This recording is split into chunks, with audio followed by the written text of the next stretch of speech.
هاي بنات، الاخبار؟ يا رب تكونوا كلكم بخير. فيديو النهارده انا عايزه اصوره بسرعه عشان هو عباره عن فيديو انبوكسنج. جيمي كانوا كلموني وقالوا لي ان هم هيبعتوا لي حاجات انا ممكن اختارها من على الويب سايت بتاعهم او من الابلكيشن بتاعهم اللي هو جوميا.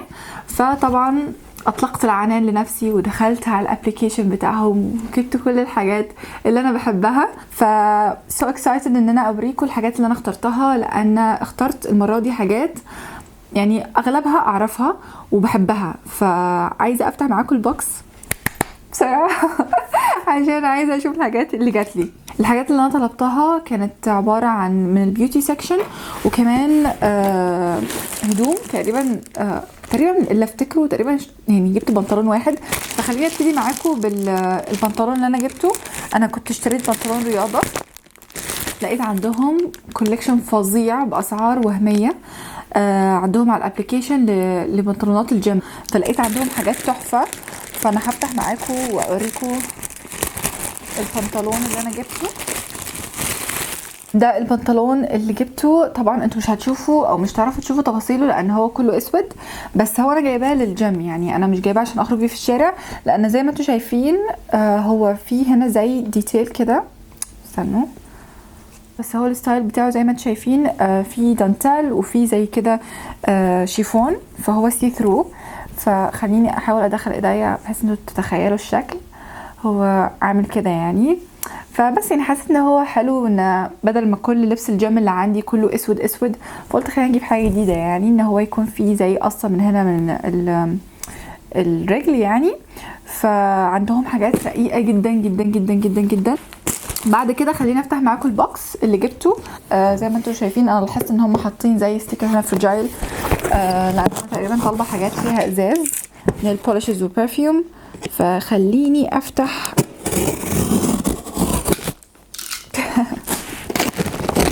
واو انا نسيت انا كنت جايبه ايه. اوكي خليني اوريكم. بصوا دي الحاجه كده بتيجي في البوكس وكلها بتبقى راب بالبابل راب دوت. جبت السليبرز دوت من عندهم، هو على شكل بطيخه. طبعا انا جايباه للصيف، يعني قلت ان انا خليني اجيبه عشان لما يخش الصيف لو رايحه مصيف ولا حاجه. شوفوا شكله تحفه ازاي. خلينا نتأمله لوهلة. تخيل ده كان سعره كام؟ ده كان سعره ب99 جنيه على الابليكيشن، وكان فيه كمان الوان تانية كتير، وكان فيه اشكال تانية كمان. كان فيه على شكل اناناس وعلى شكل فراولة والوان كتير، ابيض ووردي واصفر. شكلهم تحفة بجد قوي قوي قوي للصيف والمصيف يعني، وعلى سعرهم بجد I can't wait ان الصيف يجي. انا مره لما رحت صالون كنت بعمل مناكير ضافري، فاخترت لون من عند الستاند اللي هم حاطينه، وكان لون بيج كده وكان من ماركه يولو. ولما البنت حطت اللون دوت على ضوافري، عايزه اقول لكم اللون كان تحفه. كان عباره عن نود كده، فضل قاعد على ضوافري لمده 4-5 ايام. فمن ساعتها وانا حاطه في دماغي ان انا عايزه اروح اشوف ماركه يولو بتاعت النيل بولشز ديت، واجيب من عندهم نيل بولشز كتيره. فوانا على جوميا لقيت عندهم النيل بولشز بتاعت يولو، وعندهم حاجات كتيره كمان. فطبعا انبسطت قوي وجبت لي كذا لون. خليني اوريكم الالوان اللي انا جبتها. انا ما جربتش ولا لون لغايه دلوقتي، بس شكلهم تحفه تحفه تحفه تحفه. متهيألي اللون دوت هيطلع خطير. هو انا جبت ايه؟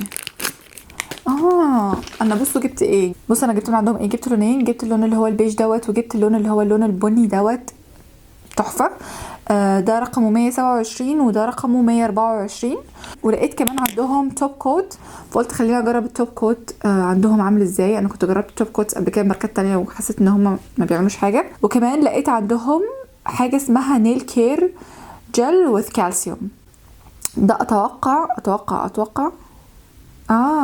انا كنت فاكره ان هو عباره عن فيتامين للضوافر، بس طلع ان هو بيدي لمعه وبيخلي الضوافر تنشف بسرعه. ده كلهم مكتوب عليهم كده. بقى متهيألي صح زي ما انا فكرت. متهيألي دوت فيتامينز للضوافر، يعني انا لقيت لي ضوافري كلها عماله تتكسر، فلسه كمان ده لسه مكسوره. فقلت كويس ده وقته ان انا اجربه واشوف بقى ان اذا كان فعلا هيدي نتيجه ولا لا. ولو بيدي نتيجه هقول لكم طبعا. وجبت كمان الفونديشن دوت اللي من لوريال، اللي انا طبعا قلت عليه 1,1300 مره. ده اللي انا حاطاه النهارده. بحبه وبنصح بيه دايما، يعني انا لغايه دلوقتي بتجيلي اسئله ايه الفونديشن اللي انا بحطه، تنصحيني استخدم فونديشن ايه لو انت بشرتك من المختلطه الدهنيه. جربي بليز لوريال، بيدي كفرج حلو قوي، وبجد بحس ان هو سهل في الاستخدام، مش تقيل قوي بس برضو مش خفيف في نفس الوقت. هو مشكلته بس الوحيده معايا ان انا بحس ان هو مش اللون المناسب. يعني انا بستخدم 20 و24. 24 بحس ان هو غامق عليا شويه، و20 فاتح قوي، فبضطر ان انا اميكس يا اما 20 و24 مع بعض، او ان انا اميكس مثلا 20 مع فونديشن اوريدي اغمق عندي، وهكذا، بحيث ان انا يعني احاول ان انا اجيب الدرجه بتاعتي، لدرجه ان انا كل ما اجي اخلص الفونديشن دوت اقول خلاص مش هشتريه تاني وهجرب بقى فونديشنز تانية، بحيث ان انا اشوف حاجات تانية. بس لا، كل ما اجي اجرب فونديشن تاني بحس ان انا برجع له، ولان هو كمان سعره كويس وكده، وبحس ان هو بيديني كفرج اللي انا عايزاها، فبيبقى سهل ان انا ارجع له. فلو بتدور على فونديشن بليز جربوا لوريال انفاليبل. وجبت كمان حاجه جديده قلت خلينا نجربها. ثانية واحدة اشيل الرابينج.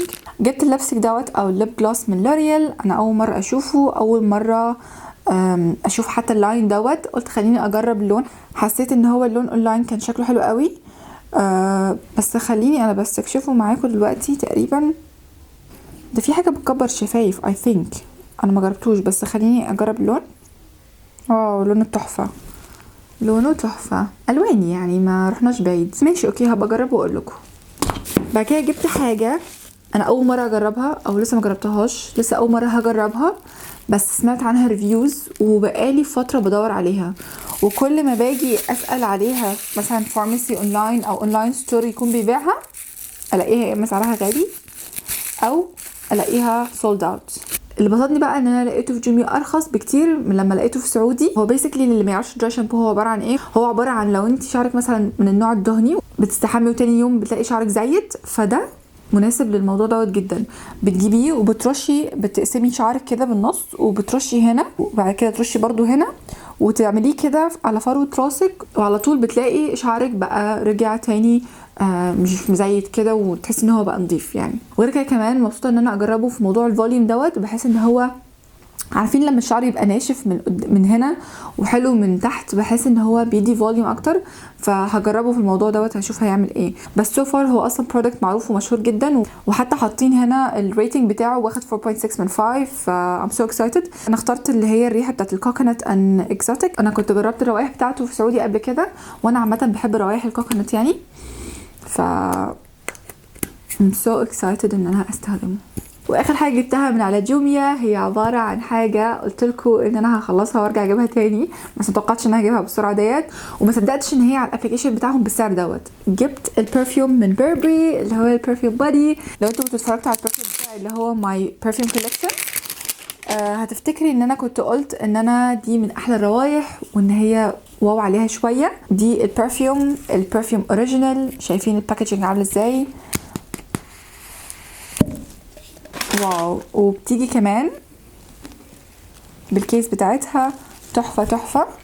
لو في اي حد عايز يجيب برفيوم جربوا بيربري بادي. لو عندكم على برفيومز دي على جوميا سعرها لقطة، وطبعا مع كل الخصم اللي انا هديهولكوا هيجيلكوا ديسكاونت كمان على الحاجه اللي اوريدي ديسكاونتد على جوميا. فما تنسوش تستخدموا كود الخصم بتاعي. هكتب لكم كود الخصم دلوقتي على الشاشه، وهحط لكم كل اللينكات الحاجات اللي انا اشتريتها تحت، بحيث ان انتوا لو عجبتكم اي حاجه من اللي انا وريتها لكم تخشوا على اللينك على طول وتطلع لكم.